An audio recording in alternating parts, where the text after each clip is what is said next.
मैं अच्छी तरह जानता हूं कि आजकल की बड़े पसीने वाली गर्मी होती है। आप स्वास्थ्य लाभ के लिए कई बार प्राकृतिक चिकित्सालय में जाते हैं तो वहां स्टीम बाथ दिया जाता है और स्टीम बाथ के लिए आप पैसे दे करके जाते हैं। आज आप मन में भावना बढ़ा लें कि बराला जी ने और हमारे मंच पर बैठे साथियों आप सबके सुंदर मंगल भविष्य के लिए प्राकृतिक खेती संवाद में आपको बुलाया है और यहाँ शरीर से पसीना निकले तो उसे स्वास्थ्य के लिए वरदान मांग करके बैठे हो। आपको बहुत कुछ मिलेगा और आपको अच्छा लगेगा। भाइयों बहनों, आज जो चर्चा अभिमान्य बराला साहब ने की है वो उनके हृदय से निकली हुई आवाज थी। किसानों के बीच में लंबे समय तक वो काम करते रहे, खुद भी किसान है। तो आज किसान की जो समस्या है वो सबसे बड़ी ये है कि खेती में उसकी लागत बढ़ती जा रही है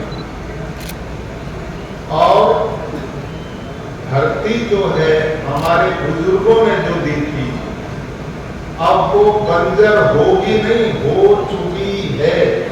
और ये प्रमाण दूंगा मैं सारे आप जो पैदा कर रहे हो उससे सारे देश के अस्पताल बीमारों से हमने भर दिए हैं और बचत उसमें उतनी नहीं हो पा रही जो होनी चाहिए। इन सारी समस्याओं का समाधान आपके बीच में मैं रखने के लिए आया। आप ये मत सोचो कि मैं प्रदेश में गवर्नर हूं, मैं गवर्नर बाद में हूं, किसान पहले हूं। भाइयों बहनों, मैंने अपने हाथ से हल चलाया है। मैं दूध बहुत बढ़िया निकालना जानता हूं। एक बार NDRI करनाल में कंपटीशन हुआ था दूध निकालने का, उसमें मैं फर्स्ट आया था। तो मैं पशुओं का पालन, खेती बाड़ी, हाथ से कस्सी बहुत बढ़िया भी चलाता हूं। तो ये मत सोचियो कि मैं लिखा लिखाया भाषण देने के लिए आ गया।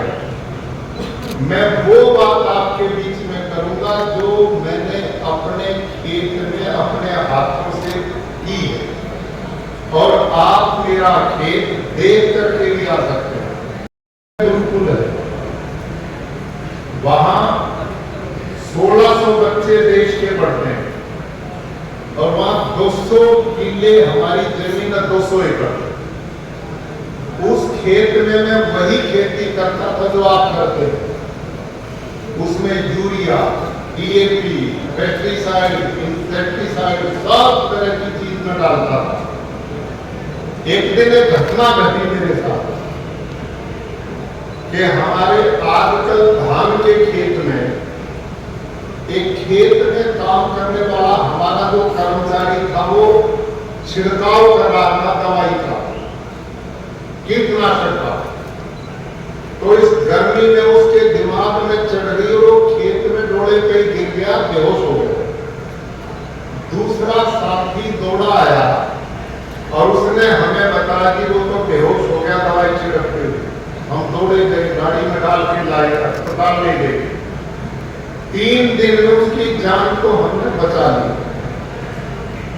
पर मेरे दिमाग में एक बात आई कि इस बेचारे कर्मचारी ना तो ये दवाई पी थी न खाई थी, केवल उसके सूंघने मात्र से बेहोश हो गया। और मैं इतना जहर, खाद और दवाई इन फसलों में डलवाता हूं, यहाँ सब्जियों में डलवाता हूँ, दालों में डलवाता हूँ, गन्ने में डलवाता हूँ, धान जीरी में डलवाता हूँ, गेहूं में डलवाता हूँ और यही सारी चीज में बच्चों को खिलाता हूँ जो माँ बाप ने मेरे को सौंपे हुए। तो मेरे दिमाग में बात आई, ये बड़ा भारी पाप है। जिन माता पिता ने एक दो बालक है वही मुझे दिया, मैं उसको जहर खिला रहा हूं, जिसने देश का और परिवार का भविष्य बनना है। तो उस दिन मैंने संकल्प लिया, मैं जहर वाली खेती नहीं करूंगा।